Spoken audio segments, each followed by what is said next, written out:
Wake up, buy here, pay here people. It's a beautiful day. Go grab yourself another cup of joe and say hello to Jim and Michelle Rhodes on the Buy Here, Pay Here morning show.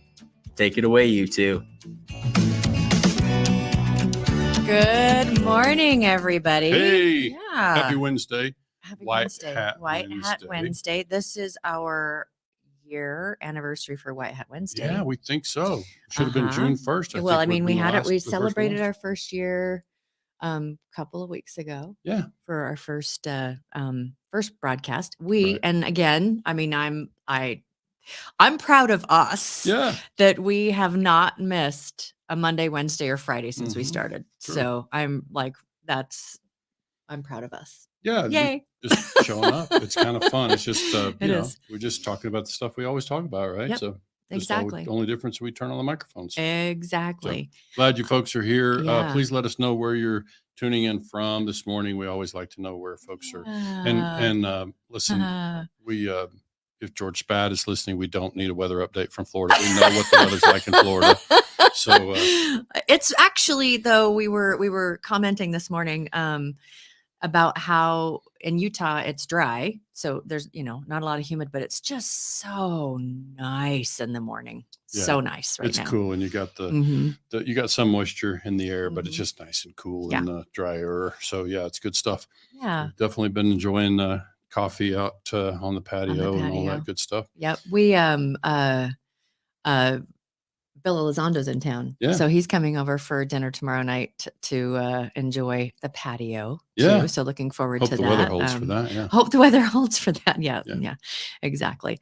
What announcements we have? And obviously NIEDA is coming. Yeah, June. So that one kicks off in just a few weeks. We're about 3 weeks away, I think. And of course, we got Mark Burkholder and Hugo Sanchez joining me on the morning of the 22nd. We'll be broadcasting that live. For those of you that are at the conference in Vegas and who aren't sleeping in, we'd love to have you come join that session. It's the first session on Thursday. Yeah, absolutely. And then we got our August 1st live stream. That's August 1st live stream. And that we will be getting some marketing pieces out in the next week or so. We are digging into the numbers. Digging into the numbers. And this is going to be, it's on deal structure. And we're bringing some large amounts of numbers with this, and it's going to be very transparent. So you're going to see numbers like you've not seen. We're going to share all the stuff and get down to helping dealers make better decisions. I just think it's really important.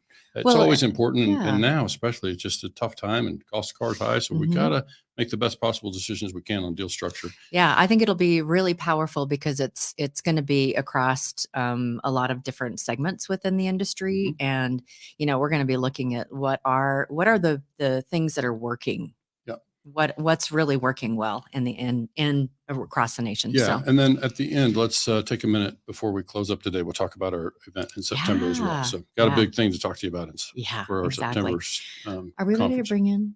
I'm sorry? Are we ready to bring in Tommy? Oh, he's just so patiently waiting. I think before Tommy, we may run a little long today because I got a lot of stuff I want to talk to Tommy about. So so hopefully he may have to go be a car dealer, but yeah, bring him in. Let's hey, Tommy. There we go. Good morning, everybody. Good morning. Hey. How are you?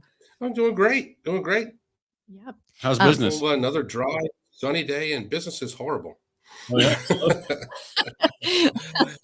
Leads are up, but sales just can't convert anything. It's a strange time in the buy here, pay here world, I think. Have you thought about giving them away? So, well, I could give all the cars away I want. That's the issue. Right. It's just it's amazing, but that's a whole topic for another day. Underwriting in today's in this month is pretty easy. Oh yeah. Well, it's among the things we want to talk about, and certainly I think it's been fun to talk to you around this subject of underwriting and collections, and kind of, there's so much today, Tommy, that I want to talk about, and I would just say maybe it helps to kind of frame it this way. I think it would be helpful. I think I wish I could send all of our clients up to spend 2 days with you and sit in the corner and just kind of watch how things happen. And Michelle knows I talk about that often when we're working with dealers who are brand new to the business. I said, if you could go sit at a dealership especially the right dealership, for, a couple hours on a Friday afternoon and just sit near the payment counter, sit where you can hear the phone calls, listen to the conversations. I think if you want to get a feel for what it's like to be in the buy here, pay here business, you just kind of want to hang around and get a sense of the environment, the dialogue, right? So I think with you, Right. you're somebody who, by the way, 31 years in business tomorrow. Congratulations. Tomorrow. Us. Yeah. Thank Yay, you. Thank you very much. Thank you very much. Yeah. And so I think when we think about that, one of the things with longevity with you, we know obviously you're a personable guy, but one of the things I hope to be able to help any of our listeners today think about is what makes that difference, like between your operation and some of the others that, that we see where it's kind of confrontational. I just want to kind of understand from a customer relation standpoint, try to take people inside. What is it like to hang around at your dealership for a few hours on a Friday afternoon? Wow. It's quieter than it used to be, but you can go to the back in the day stuff. And we were talking about, because I have some old customers that have been coming in, and it was interesting. I think it was last Friday, maybe 2 Fridays ago. We actually had 2 customers in the store at the same time. Well, So it was like, whoa. And Alicia was kind of like freaking out, like, what's going on? What's going on? All Yeah. these people coming in to make payments. I'm like, when we were there, we called it the pit. And if you sat down at 3:00 on a Friday, because most customers, there was no credit cards back then, and most people were still on weekly, paydays. So if you sat down at 3:00 on a Friday, you had better have gone to the bathroom and brought some water with you, because you were there for 3 hours. And the line was out the door, and it was great because you could talk to people, and while they're standing in line, and you got the popcorn going, and Sure. we would do pizza, whatever. So it's a little different today because there's more phone calls and people calling in and auto payments and all that. But we try to, slow it down and still try to have fun when people come in and just talk about what's going on. Yeah. Yeah. I know traffic is not what it was. Obviously, ACH and credit cards and all those kind of things are changing. But I think the whole attitude of your team toward your customers has got to still be the same, regardless of how and when you communicate with them. So I think that's the part I was just kind of trying to help folks recognize about, when Michelle and I, because we've been to your place, we've been to, dealerships that have a similar outlook on customer relations. And I think for those who haven't experienced it, I'm just trying to help them understand kind of what really the difference is. So it might be helpful. Like, let's talk about if kind of a little role play, like if I'm calling into your dealership and you happen to pick up the phone, obviously you hope your people are having a similar approach. If I call in to the dealership, like what's the tone of the phone calls typically? It's definitely a smile. I mean, people can hear smiles and people can hear greetings. I think what we have to realize in this business is it's not car sales. You're creating a relationship. I think I'm getting that point across. I think so. And you have to realize that we are selling a car today, but we are married to this customer, for lack of a better term, for the next 3+ years for almost everybody out there today. Yeah. So it has to, you have to start off on the right foot. You have to slow things down. You have to stop thinking about, let's get the car sale out. I look at, some big dealerships that do, 200, 300 a month off of a single point location go, well, we can't do that. We sell too many cars. Well, you can, because your sales guys sell 15. Let's say the greatest sales guy on the planet sells 20 a month. Well, we're open 26 days a month, and that guy's working 20 days, whatever it is. But if you break it down, he's really selling one car a day. Right. So his job is to sell one car and slow that process down and create the relationship.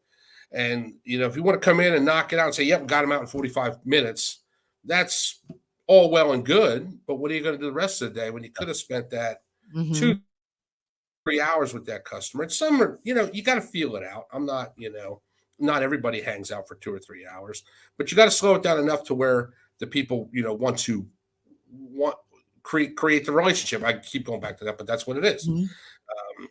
So they know who you are when they call in their payment, because sometimes we don't see them again until there's a problem. Yeah. So I think going back to the phone call, is it fair to say that when you answer a phone call that, you're not necessarily expecting to sell somebody, but you expect to find a solution. If somebody's needing help with a car, needing help with financing, you answer that phone call with the expectation of being able to help.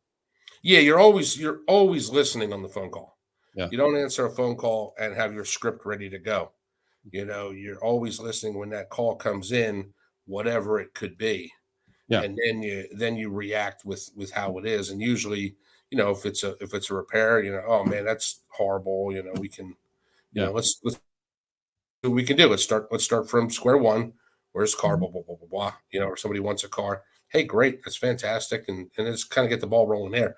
With automation, and we use AutoRaptor and stuff like that, I've seen a lot of the conversation begins with a text now. Oh, yeah. People don't want that phone call right away. As soon as it comes over. So kind of text and kind of warm everybody up a little bit and then say, hey, fine chatting. And then they pick up the phone call. People are, I think they're afraid of actual conversation until they feel relaxed enough to do it. Yeah. So that's I guess that's the tone of our phone calls, is a relaxed atmosphere. So they immediately come at ease. And that says an awful lot, when you're saying that they will typically first contact is via text. That is essential to stay on top of whatever communication is coming in. It's easy to hear a phone ring. But like really be paying attention to when someone texts or whatever, because you can hear the phone ring when, you're out on the lot and you can run in and grab it, all of that. But, I see a lot of dealers that struggle with the responding to any kind of communication that comes in within moments. I mean, it's pretty quick. And that's the biggest thing that I think we've changed. I made the decision, for those who don't know, to go back in my dealership full time, January 1st, more so to figure out what was going on, why sales weren't what they should have been, and kind of bring it back to the basics, and then mentor and train Gunner, who's the future or is GM and will run the place. And I took over the BDC responsibilities. And that was the one thing that I think Terry McCauley said it on your the one session you guys had on marketing and BDC. Answer at any time. These people are customers. I get more leads at 1:30 in the morning, that I respond to when I wake up at 8 or whatever. If somebody pops up at 9:30, it pops right up on my phone, or I'm sitting in front of the computer and I just respond back and say, hey, Jim, this is Tommy. Just wanted to say hi. How you doing? And it's like, whoa, and then they get right back to you. The conversation is there. So yeah, it's an immediate response.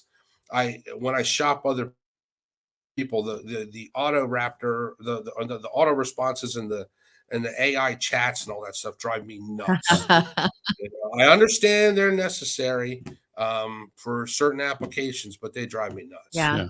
So, you said you stepped back in to kind of get your finger back on the pulse and see what you can do to improve. If you were to step back out, what would you change? Nothing.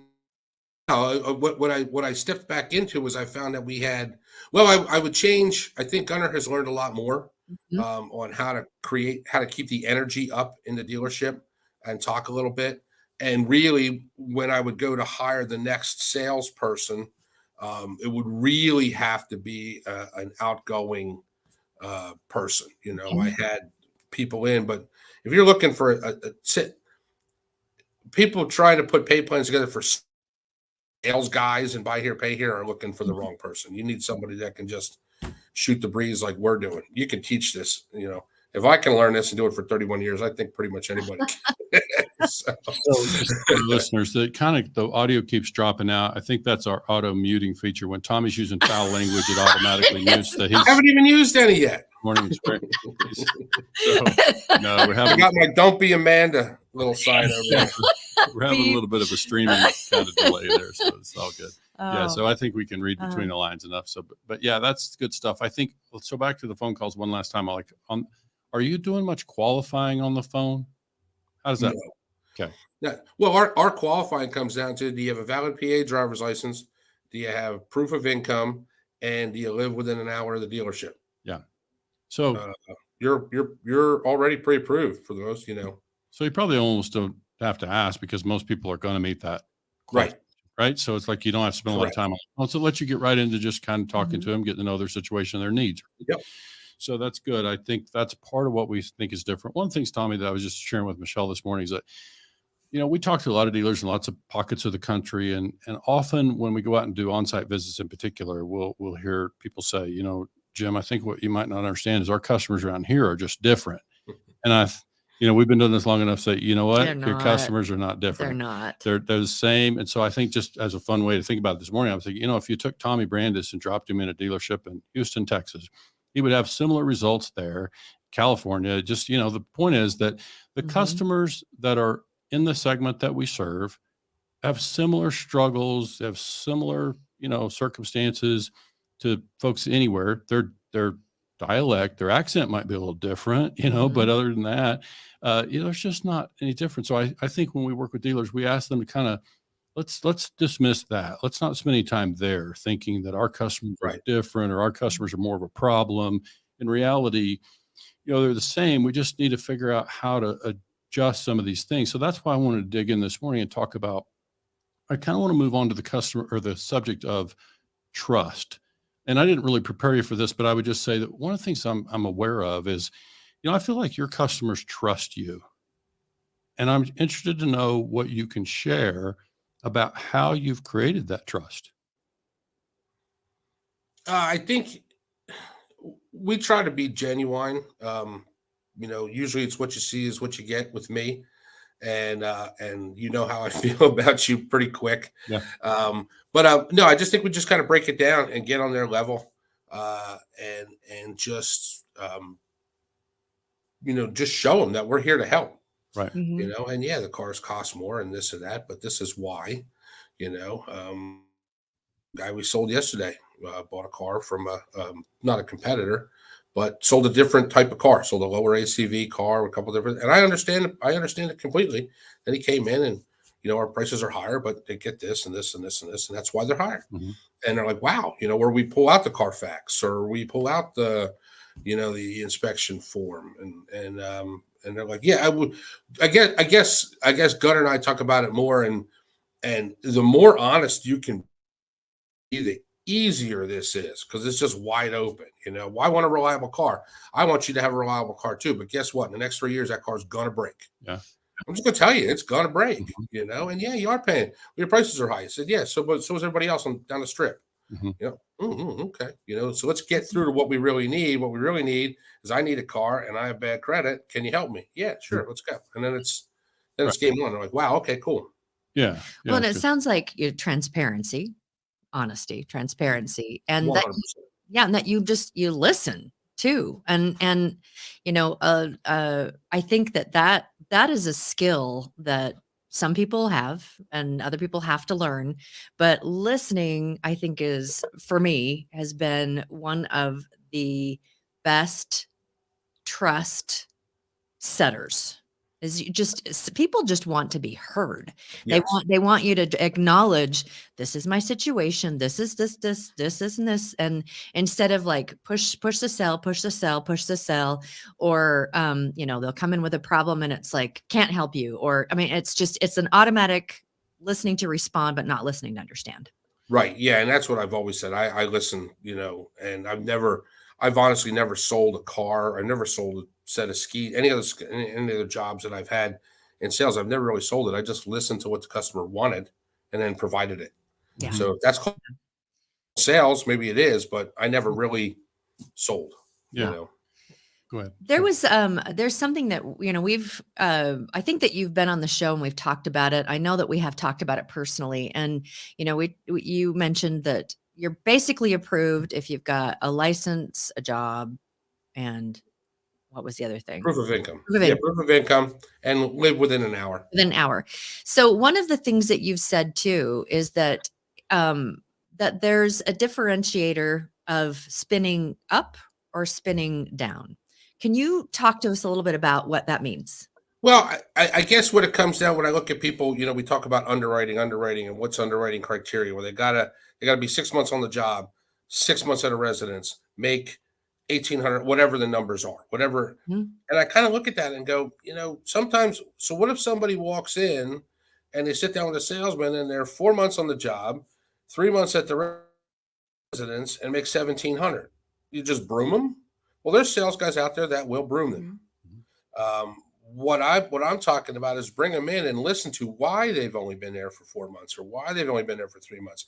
So with spiraling up would be, I was a fry guy at McDonald's, but I just took a job 2 days ago at Burger King, and now I'm a crew leader. So okay, well that's spiraling up, or I just moved from I had a studio apartment at a hotel, and I just moved into my own 2-bedroom apartment with a friend of mine. Well, that's spiraling up. So that's a 2-day job and a 2-day residence that I'm selling, because that person is so that's I guess what I caution everybody when they just set those parameters in stone. Yeah. And look and say, well, if they only been there 2 days and 2 days, it's not a good deal. Yeah. Good. Give me an example I think everybody's got to take a little time. Yeah. Yeah. Give me an example of spiraling down. Well, spiraling down is I just broke up with my girlfriend, and we're moving out of the apartment, and I'm moving in with a friend, not back with parents or something like that. Or I just lost my job, and because I got fired. A lot of them, if I got fired, it's like, okay, why'd you get fired? In today's world, it's pretty tough to get fired,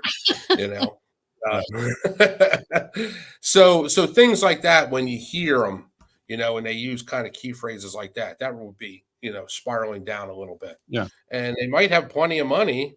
We just had customers come in today that were obviously enjoying a little bit of herb before they walked in, and we could tell pretty quick. And the conversation went, I think, my Jim Ramsey said it. He has it, and I had it up on a screen. Nobody leaves the lot until we want them to. And this was one of those that, let's see how fast we can get them to go someplace else to look for a car.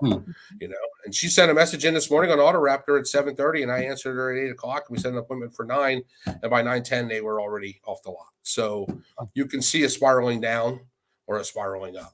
And that's kind of.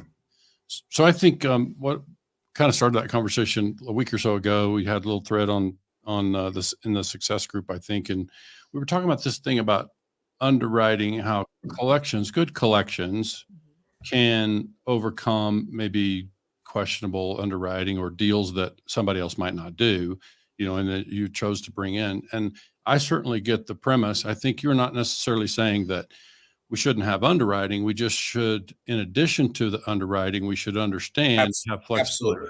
Absolutely. Because you could have the best underwriting in the world, and if your collector just slams people, then they're not going to pay you. You don't want to get into a war of words, with our customers. You're going to lose every time. Yeah. And the key is they're survivors, and every Friday they sit down with their pot of money and their stack of bills and decide what we gotta, okay, phone, beer, cigarettes, Right. What's left. Wow, Tommy's really cool to me all the time, and he's a whole lot nicer than the people at the electric company. Sure. Let's make sure we pay Tommy. Plus, we need the car, and Sure. so it's that relationship that they know that if they don't pay us, I know it sounds a little crazy, but they will disappoint us by not making their payment on time. No different than your kids. We're sometimes I say I'm the world's highest paid babysitter, because you're just taking care of these people from week to week, and if you could get them to where they feel like they're disappointing you if they're not contacting you for help or paying you, then you kind of that's what you're looking for. And that kind of ties back to my thing about trust. When you say that they're disappointing you, what that tells me is that you've created the nature of the relationship with them has been such that you have established trust by doing everything that was said in the documents, and probably occasionally more than that. And so that's part of where they can begin to trust you, is because when I think about just the car sales environment, people are promised a lot maybe, or certain, says certain things in the documents at the time of delivery, and then, dealer or manager may not follow through on those things. But what I hear in your situation is you do everything that you promised to do, and you occasionally do more. And so I think that's how you establish that level of trust and commitment that you get from your customers, is they can see that you're somebody and we've talked about it plenty, Tommy, like you've got customers, families that have been with you for decades. Yeah. Right. So that doesn't happen if they don't have a high level of trust in you as a person, the person behind the documents. Right. Right. Yeah, exactly. And that's, when you're in a relatively small community, and you've been doing it for as long as I have, you have to, you really don't have any other choice if you want to stay in business, Okay. is to do it trustworthy and transparent, and help where you can. And there's some people, like I've said it, and I watch people, the easy answer is, yeah, motor blew 6 months into the deal and they're out of warranty. We'll just fix it. Well, no, not necessarily just fix it, because you got to look at everything else that's going on with that customer.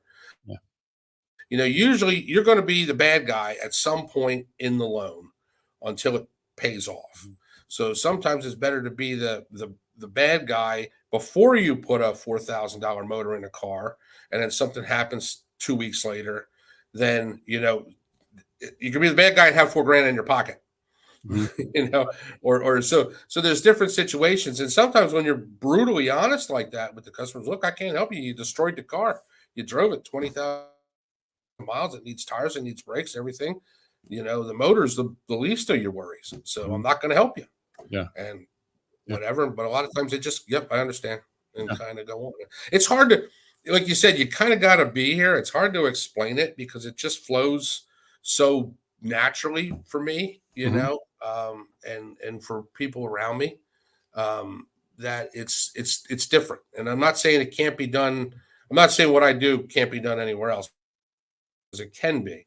It's just a matter of realizing that this is the discussion we're having now is the beginning of a 3.5 to 4 year relationship. Right. And that's what you got to think. And is this somebody you want to kind of hang out with, on for the next 3.5 to 4 years, and have conversations and help and all that. Yeah. So it's a little different than sell the car, get them down the road, take a picture, go down the road. Yeah. I think you said that thing about, you don't feel like you have a choice, about the honesty, transparency thing. We see other dealers making a different choice. Maybe not our clients or people that we're working with, but we see dealers that don't draw that same conclusion, and they don't make that choice. A lot of them suffer for it in terms of their number of repos and charge offs or whatever. So I think that's why this is important.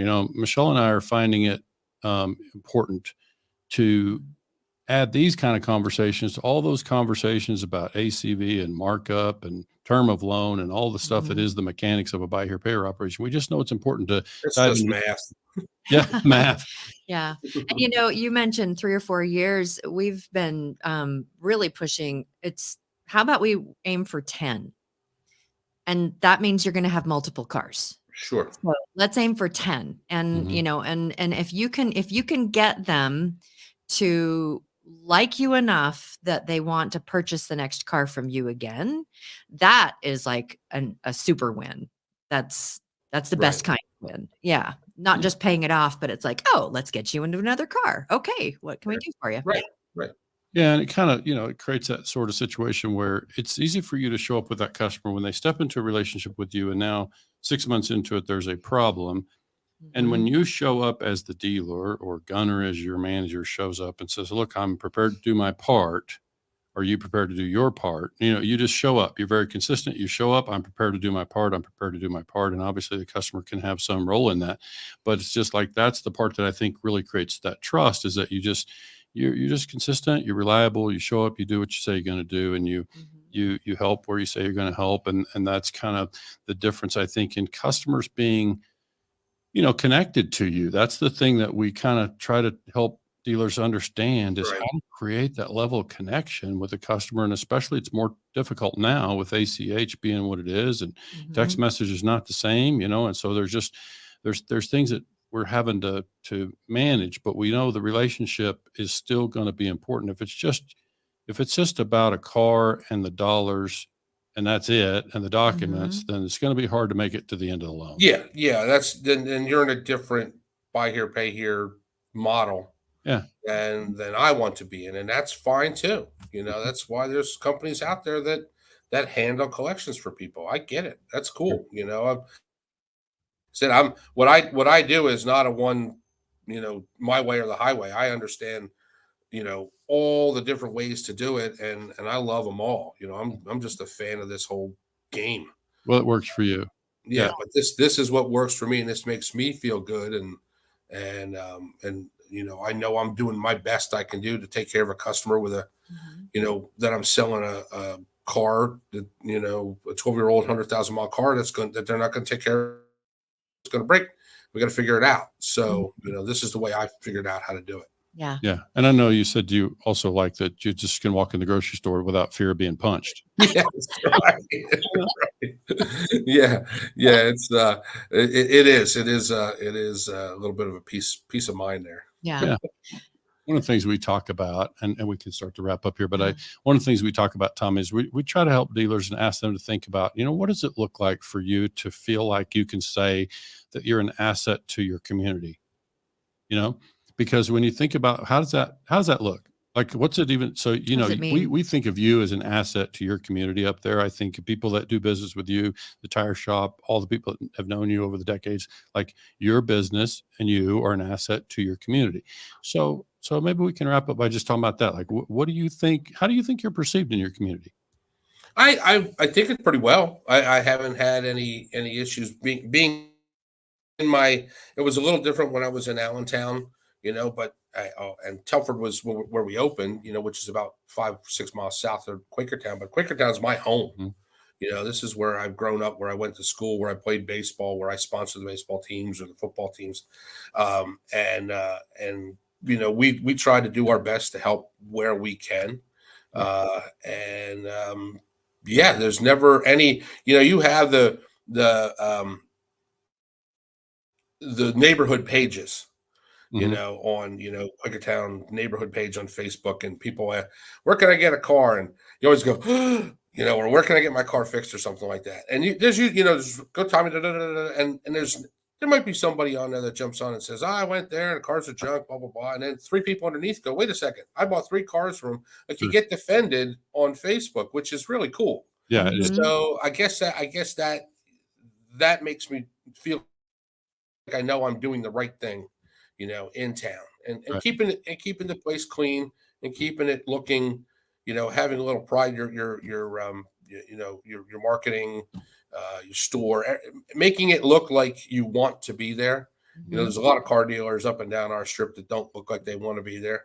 Right. Yeah. And that's part of being part of the community too, to take pride in your location, and your town. So It also helps with your team. People Yes. like working in a place that Look sharp. it looks sharp. Yeah. We're going out today. We didn't get any snow this year, so we didn't do any shoveling, but we also haven't gotten any rain. So we basically got to shovel pollen off these cars. So Gunnar and I are heading after this. Gunnar and I are heading out to pressure wash a bunch of cars. So it looks like we can leave them out there. Customers don't care. Pollen don't make the car run any worse. So, but we're just gonna take that little time to clean the lot and make everything look right. So I think it'll be fun. Why don't you tell Gunnar? We'll have him on one day, and he can tell the Tommy story from his perspective. How's that? Wait till after the wedding in October, and then he's a little safer. Yeah. Oh yeah. And I don't know if I told you, but we have a wedding too in October. So it's a no, that's awesome. Yeah. Not us. Not we us, no. we got No. there. So moral of the story. Listen. That's the moral of the story. Yeah. Listen. And be honest and transparent, and take time to hear the story time to- behind the credit score and the credit circumstances. spiraling up, spiraling down. Yeah.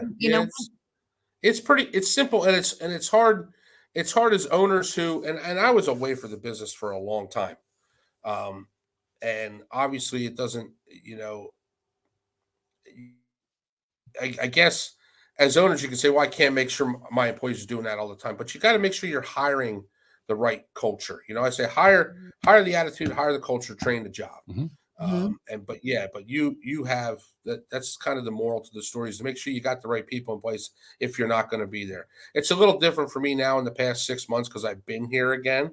But I had to get back in and find out if what I said and what Rick taught us 30 years ago still works. It still works. Even in today's world, it still works. Yeah. It's like the thing I say about the fundamentals, you know, it's like blocking and tackling. I bet the teams that were in the Super Bowl last year, they weren't bad tackling. You know, they still do the fundamentals well, right? So you got to add those other things on top of the fundamentals, but the fundamentals are still the thing every day. So we got to stay with that, but we should let you jump. We appreciate you making time to talk again. Hey, it was great. Anytime. I love it. We wish you tons of success. And do you want to stick around for just a sec so we can say a proper goodbye? Yeah, sure. We'll see. Hopefully I see everybody at National who's listening in right now. Come to National. It's going to be a great event. Sure is, absolutely. All right. We'll see you in just a second. Thanks again, Tom. Thanks.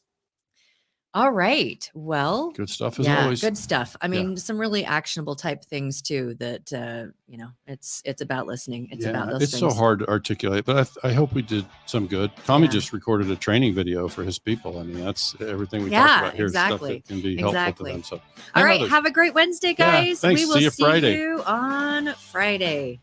Thanks.